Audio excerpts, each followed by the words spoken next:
Learn Crypto TV, what's happening today on another beautiful episode right here from sunny Tampa Bay, Florida.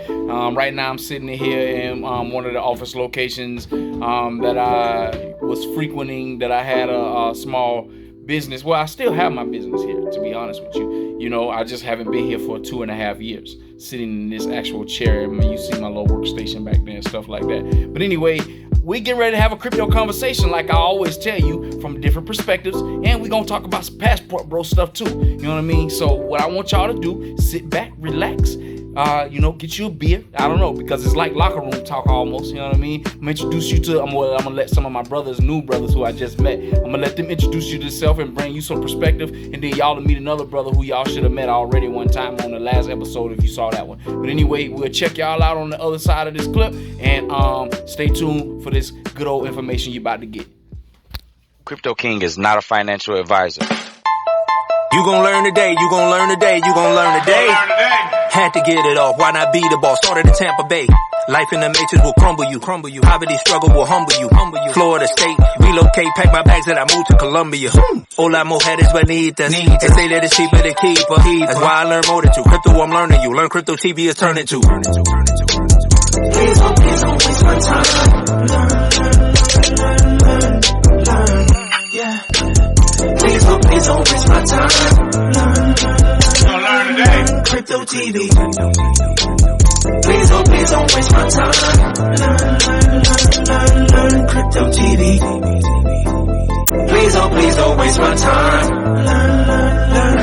Learn Crypto TV.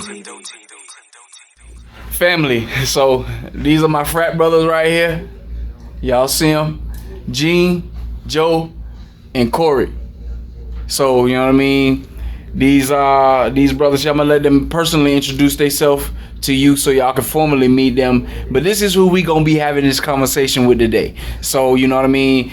We ain't gonna take up too much of your time, but I think you will have interesting perspectives here on both of these different topics, since I have a travel channel and a financial channel as well. But anyhow, so we'll start over there with 1995. Go ahead and introduce yourself, bruh.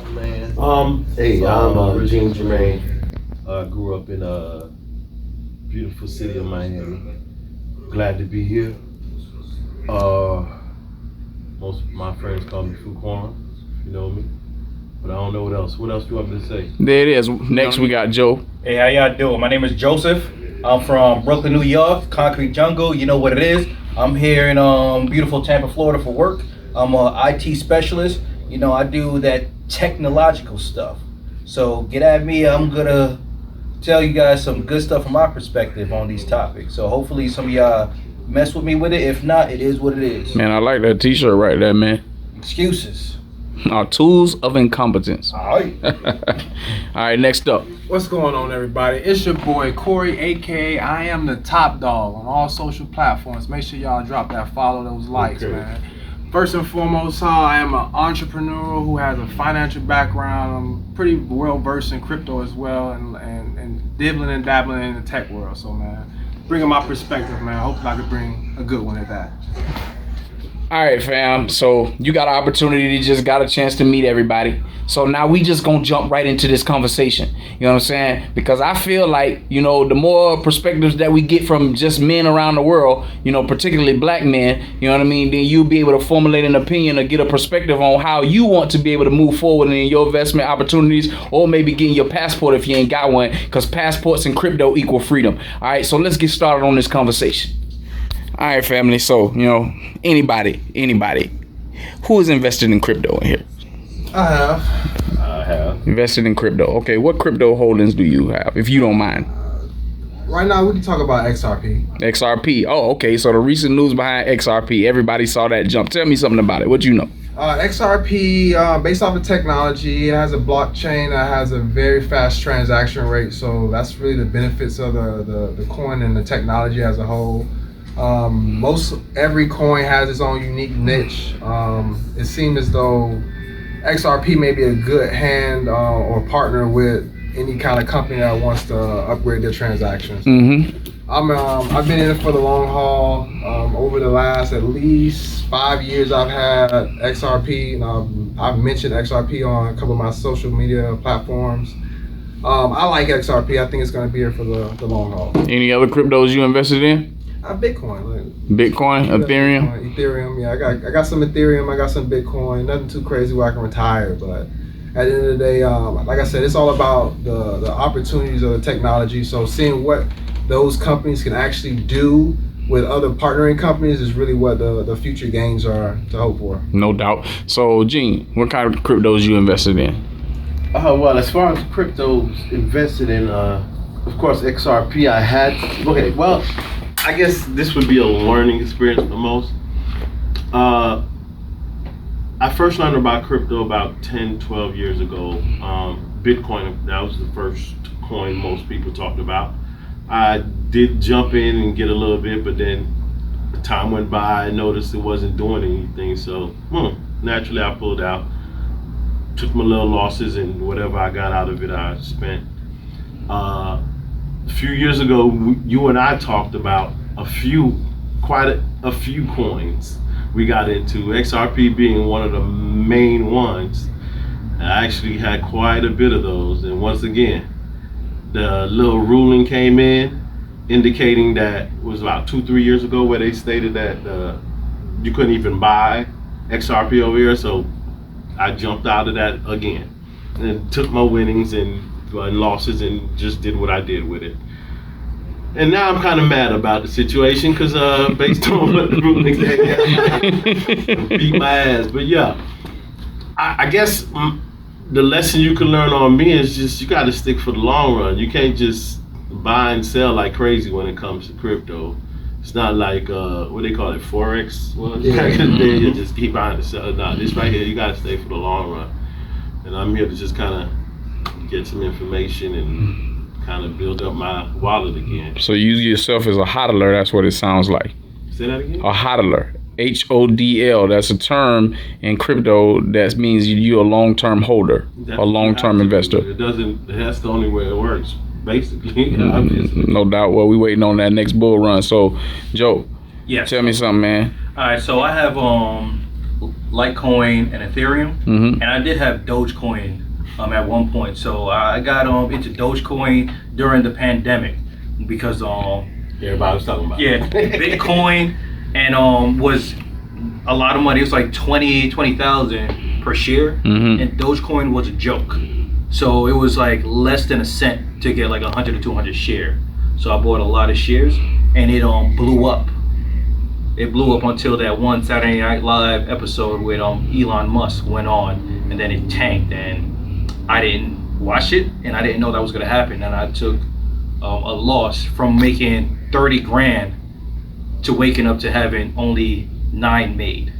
So that showed me that crypto is very versatile. You cannot rely on it because one day you could be up 1,000%. The next day you'll be down 500. So it's a game of chance. Risk is basically the Russian roulette of currency. You can never know what's gonna happen today. But I'm holding on to my Ethereum and my Litecoin. I've had it for about 2 years. Don't have any plans to sell or buy any right now. But I have hopes that if those do grow, I'll be in the long run. And I'll have it long enough so I won't get taxed as hard on them. Because that's something that people don't tell you when you invest. If you pull out too early, it gets taxed harder than if you had it for a mature amount of time. All right, fam. So everybody here didn't explain, some form of crypto portfolio that you possess, in the way of the cryptos, XRP being exposed to. We heard Ethereum, Litecoin, etc. Going into that. So tell me something, man. Anybody, where are you storing these cryptos? Like, are they online on the exchange? Are they in a cold storage wallet? Are they on a software client wallet? Where are you storing your cryptos? I got the answer for that one. That's on my phone, really. On your phone. So what are you using on your phone? Well, not off the top of my head, I got crypto.com. Did you say MetaMask? There's a couple. I got Exodus, I got Coinbase, I got Nexo.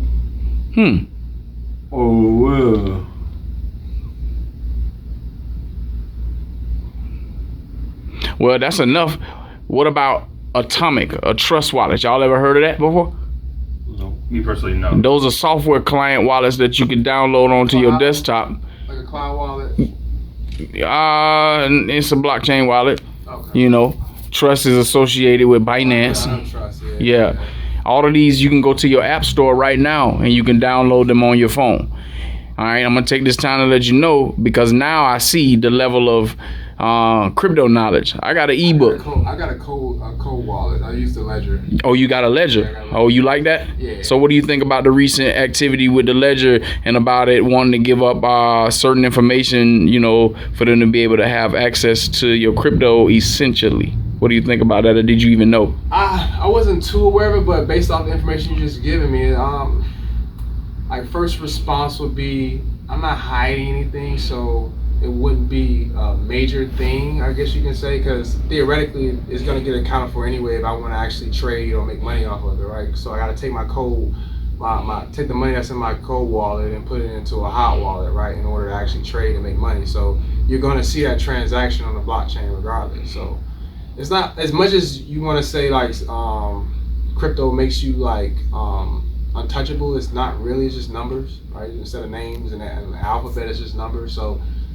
I don't see that being a major issue because I'm not hiding anything. I'm not trying to avoid any taxes, right? So that's really where I come from with that. No doubt. Well, so with that being said, what do you think about the future of currency being in the form of a digitized crypto transactional project? So I could see it's going to definitely turn into the dog-eat-dog world, survival of the fittest, because with technology growth, not everybody mind to keep up with it, and we got to think about the generation before us that's not really tech savvy. So how are they going to be able to make transactions if everything is crypto based or everything is digitalized? We have issues with some of our grandparents or even our parents just using a debit or credit card because they're old fashioned and they want to use checks and physical money.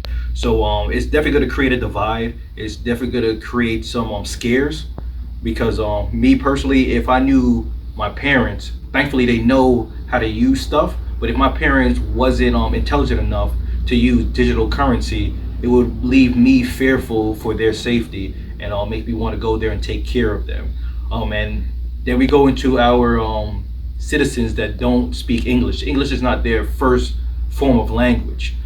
And now with the technological disconnect, how are they going to fare in, America or other countries, trying to figure out how to buy such and such without a physical currency, and not understanding the language or the world is changing to a digitized currency. So that's how I see it. Well, so I'm glad you brought that up.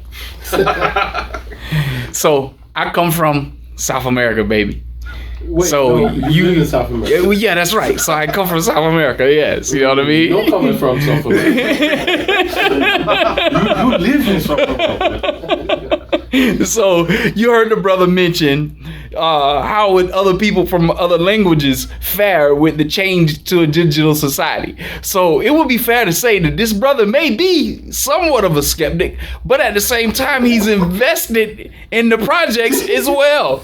So I don't understand. I'm going to say this. That's called straddling the fence. But in this case, it's better to straddle the fence than to not. So basically what I'm telling you is better to have it and learn it as you go than to not have it at all. Because just like you saw with Corey talking early in the program when he said XRP, and a lot of people happy about that. Man, XRP has 73% gain in one day. What project or what company in the stock market is producing that in one day? So that speaks to the other point, volatile. You know what I'm saying? Like, anyway, y'all know on my channel, I totally disagree with this point. Totally. There are over 50 Bitcoin ATMs in Bogota alone. Bogota. This is the capital of Colombia, gentlemen. And Bogota has 12 million people there. That makes it larger population-wise than the city of New York. Well, can I say something? Yeah. Just to interject real quick. Go ahead. Just to assist in your dismantling this.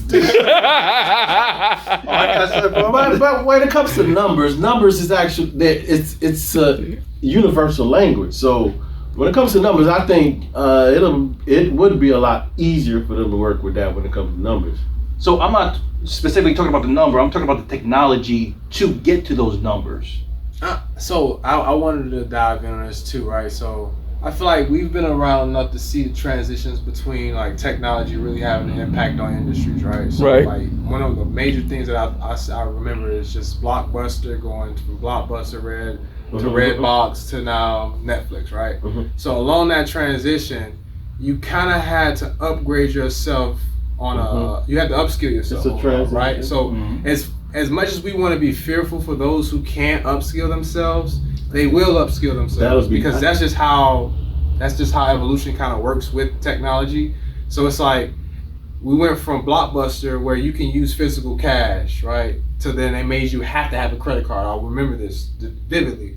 My dad didn't have a credit card. You had to go get a credit card or a debit card, right? So now this when it comes to crypto, we're at an early stage, right? As much as we've seen so many millionaires, billionaires, if even when it comes to this crypto space, we're at a really early stage, right? So to think about the end result of where crypto will become and when it's integrated into the actual communities in the world, it's gonna already have all that stuff together. They're gonna already have a debit card that's just the same as you having 20 Bitcoin on your debit card as it was having $40,000 on your debit card. It's the exact same thing. Right? You'll be able to tap it and use it without having to worry about it. Like it's volatile right now, yes, because it's at an early stage, but eventually it will plateau out and become a stable coin, and it'll have its value, right? So that's the reason why I don't see it being difficult to kind of like internalize. All right, gentlemen. So flipping the conversation a bit,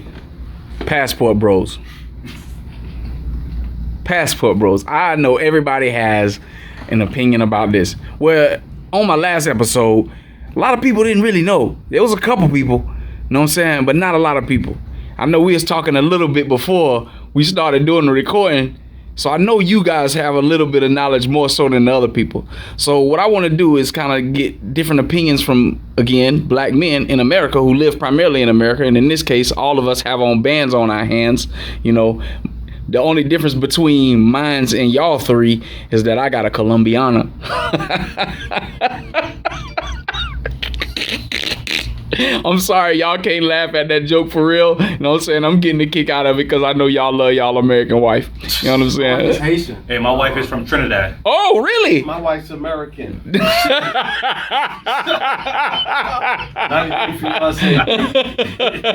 Well, hold on, but y'all had a destination wedding and you Haitian yourself. You know what I'm saying? So there we go. We got some diversity in here, you know what I mean, between the matrimonial crew. But anyhow, so this passport bro movement, man, what y'all think about it, man? You know what I mean? Why you think it's so big or becoming so big in society now? Well, wait, let's first define. That's what I was just going to say. Let's make sure we understand. I want to understand and define this whole passport bros thing.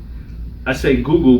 What's the Google definition of passport bro? Well, I don't know, man. Google might have a weird definition of passport bro. Passport bros are men who have chosen to seek out foreign women, typically from other countries, for relationships. They believe that Western women have been influenced by cultural and societal pressures to behave in a certain way, and that by seeking out foreign women, they can find more authentic, fulfilling, harmonious relationships. This is seen as a way to restore the natural balance between masculine and feminine energy and to avoid the wickedness of Western women. Wow, that was a very detailed definition. That's kind of deep though. That's categorizing them boys. Like I thought it was just like a little play. No, this right here basically. This is my definition broken down from this.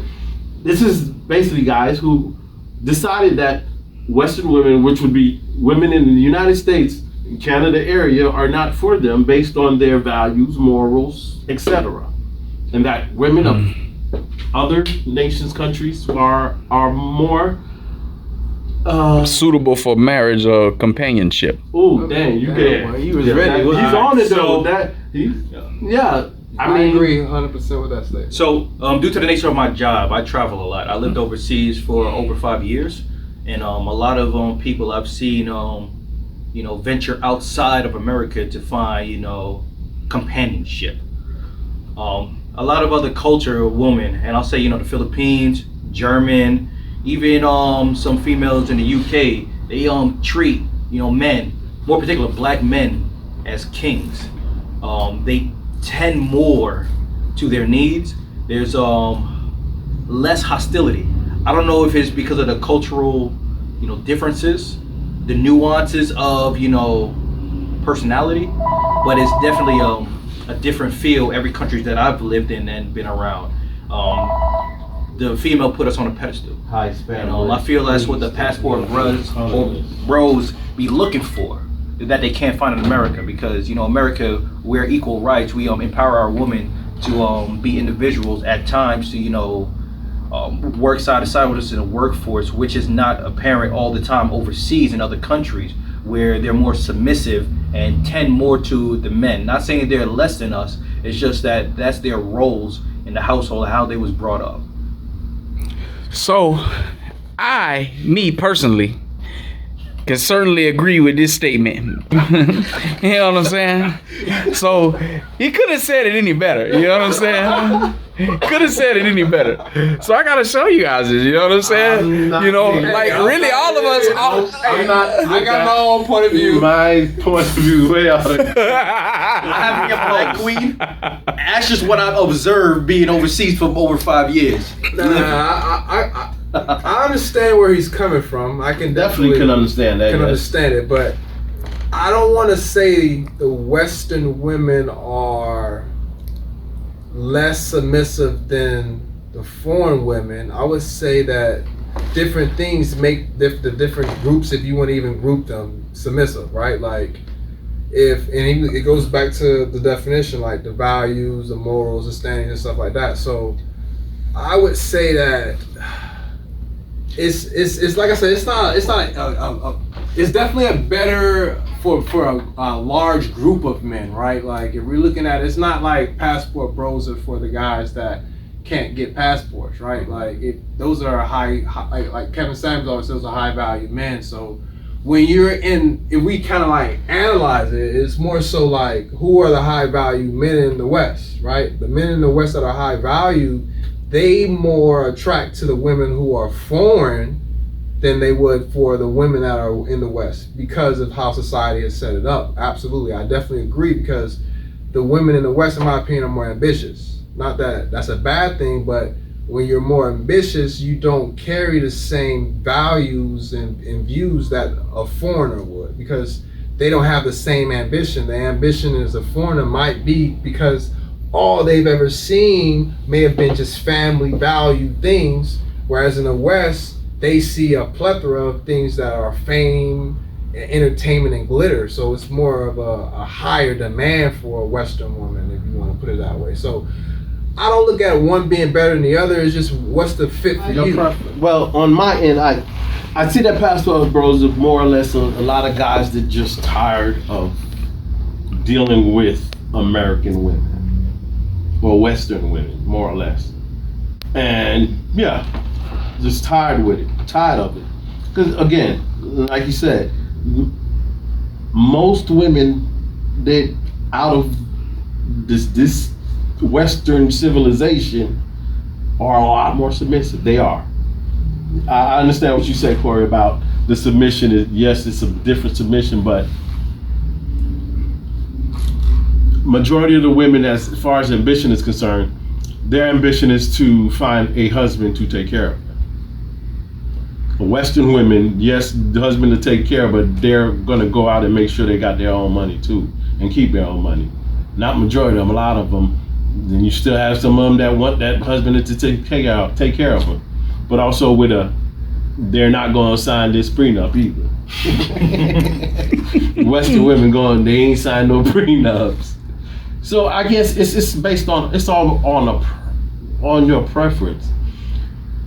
A lot of dudes are just tired of dealing with the pressure of having a Western woman just putting that pressure on them. Yeah. So based off of your point, everybody, like I said earlier in here, is booed up, wifed up. You know what I'm saying? got a boss lady, or not a boss lady, got a lady at the house, because I don't know everybody's situation here. So you guys have elected to marry someone from the West, quote unquote. I would assume so. Is this because of a lack of knowledge, or is it because you found what you were looking for in the West? So I'll say this: my wife is the yin to my yang. She is what's missing out of me. And when we met in college in biology lab, and from that moment I saw her chubby cheeks, I fell in love with her. I mean, I have this similar thing. Like, I don't think my wife is like the typical westernized woman, if you want to categorize it, like you said. She right? got Haitian in her too, Yeah, so she's got a. It was She's a Western, sense yeah. of She got a little family Western value, too. right? Understand the femininity role. And what about you?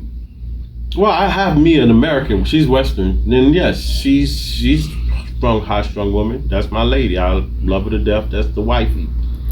What do you? So what I'm asking is, with your experiences and why you chose to marry in the West, what should stop a man who is single over here and haven't even thought about going overseas, if they have a passport or have a passport and haven't got it stamped? What would be your advice to that individual from the position that you guys are in today? Let me comment on this. I think it's more so this, like, it depends on the individual, right? Like, your preference. For one, it's like where you are in life. Like, to be a band with you, if you're at a position where you're already at the top, it's going to be hard to find value. Like, because obviously you have those people who are literally there for the money, or the fame, or whatever the case may be. But if and unfortunately you can't say that you're going to be a famous person 10 years before you're a famous person, but if you can find somebody before the light, then more than likely you'll find value there. You get what I'm saying? So it's more so like, I guess if you could say, I mean, I'm good because I found the value in early, right? So I've been married for 8 years. So when it comes down to it, if I would have been a high value individual right now and I'm not married, right? That's the question really, right? Like, if you're 35, 40 years old, you're at the top of your career, you're physically fit, the best that you could possibly be. Like, how do you find a woman that's like a foreigner, in essence, right? In America, it's hard because, once again, there's just a game. This is all a big game. So it's hard to figure out who's playing the game and who's really there to try to help you and bring value. So, like I said, it would just be find it before you get to the fame, or find it before you get to the top of your game. Like, try to have somebody that you have experience with, so that you can know along the way whether they have value or not. Like, that's I think time is the biggest thing that kind of answer most of the questions. No doubt. So my thing is, what's the level of partnership you're looking for? Are you looking for somebody just to be a stay-at-home mom, a housewife or something, or are you looking for a partner that if you're unable to do X, Y, and Z due to sickness, due to work, they'll still be able to take care of the finances. They'll still be able to, go take care of the car, do, things that you can do, which you'll find more in the Western civilization than you will find as the passport bros would look for. Because though they're, more tentative to your own quality of life, if you're not in good health, can they continue sustaining that quality of life for you in your stead? So that's a question that I'll pose to them boys taking that passport route. There it is then. Well, I took the passport route. I'm sorry. And I ain't coming back over here to this over here. Okay. And that's just how that's going to be. I'm sorry, family. So, all right, man, let's switch gears, man. Let's try to end the program. Kept the attention long enough. I got one last question for you. Artificial intelligence, crypto, and society. What are your thoughts? Well, I just want to know what's going on. You said something about artificial AI. Intelligence. I heard AI and crypto blowing up. What's up? Talk to me. I want to hear. Okay. So let me put y'all in on the crypto game. Okay. So family, y'all already know on my channel how I already been talking about crypto projects, AGIX, or that's the ticker symbol for Singularity Net. Gentlemen, that's a project that y'all got to put on your radar. This project is in partnership with Hanson Robotics. Hanson Robotics is a company that created Sophia, the robot, the first robot humanoid that has citizenship in the country of Saudi Arabia. This is first in the world. Right now, you see robots coming in all forms, shapes, and sizes and dimensions, all the way on the farmland to the little old factory out in Ohio somewhere, where it's getting ready to move those people up out of the way. You see ChatGPT. So my point is, I'm not going to go too far in it because I don't want to scare nobody. But the thing is that AI is going to deplete a lot of stuff that's going on in America in the way of jobs. Did y'all see this movie AI? Y'all don't understand where this is going to? Mm-hmm. Now, so Carlos, why are you bringing up this point? Well, it's my belief that you should be either invested in it or you need to learn how to troubleshoot or control it. Those are the only way you're going to get around it. If you're already not technically savvy or technically inclined, it may be a little tough to take the other route. Fortunately for me, I took the time to learn this stuff, to learn how to do that. So, but the greatest scale, what everybody can do is be an investor into these projects, crypto and in the stock market. Because it is my belief also in the stock market, while it might not implode all the way, there's going to be a few sectors that still hang around. Tech going to be one of them. And those companies that's in tech, that's AI based, are going to be the winners. And that's where you want to be. So with that, I said, gentlemen, what are your thoughts? I mean, I wouldn't be afraid of it because, like you said, you have an option. You got to either learn it or invest in it. So from the standpoint of more than just coding, like one thing I do is I stream and I game and stuff like that. And there's so many different ways that you can generate funds off of the technology that we have at hand. So the more you are aware of the technologies that you can have at your disposal, the better you are equipped for making money in the future. So I would say don't be afraid and try things. Like, for example, like Twitch. Before people got on Twitch, I'm pretty sure the first couple of people on Twitch was just like, why am I on here? Like, it has to start to get a snowball effect and roll and get into something bigger. So I say AI is a vast field. It's hard to say one or another. There's aspect of AI that is extremely dangerous. There's aspect of AI that is beneficial.